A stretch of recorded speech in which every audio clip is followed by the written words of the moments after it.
সোনাপুর নামের ছোট্ট এক গ্রামে থাকত রফিক নামের এক যুবক। সে খুব গরিব ছিল, কিন্তু তার একটা বড় সমস্যা ছিল, সে খুব লোভী। আমি টাকা ছাড়া কোনো কিছু বুঝি না, আমার অনেক টাকা লাগবে। তার কেউ ছিল না, সে ছিল একা। কোনো রকম দিনমজুর করে তার পেট চালাতো। আমি কেন এত গরিব, কেউ আমাকে বলো, আমি কেন এত গরিব? সে গ্রামের জঙ্গল থেকে গাছ কেটে কাঠ বানাতো। অনেক টাকা পাওয়া যায়। সেই কাঠ বাজারে নিয়ে বিক্রি করত।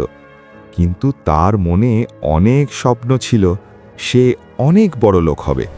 আমাকে যেভাবে হোক অনেক বড় লোক হতে হবে। রফিক ঘরের উঠোনে শুয়ে চাঁদ দেখতে দেখতে ঘুমিয়ে এক রহস্যময় স্বপ্নের ভিতরে ঢুকে গেল। রফিক আয়, এখানে সমাধান পাবি এই গহীন জঙ্গলে। স্বপ্ন দেখে ছিটকে ওঠে।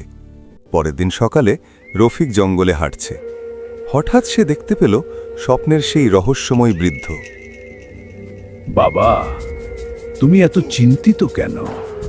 আমার টাকা চাই, অনেক টাকা। বৃদ্ধটি রফিকের হাতে সোনার ফল গাছের বীজ দিল এবং বলল, কিন্তু সাবধান, লোভ করলে সর্বনাশ হবে।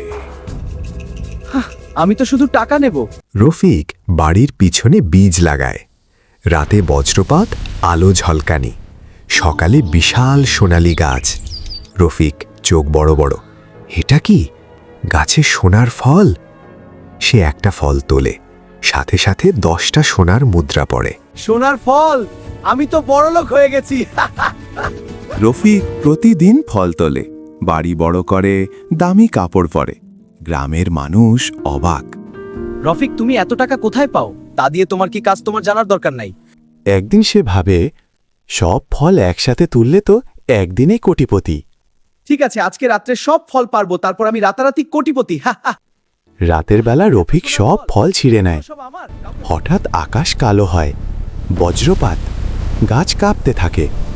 বৃদ্ধ মানুষের কণ্ঠ ভেসে আসে, এই অপদস্থ, তোকে বলছিলাম লোভ করিস না, এখন সব শেষ হয়ে যাবে।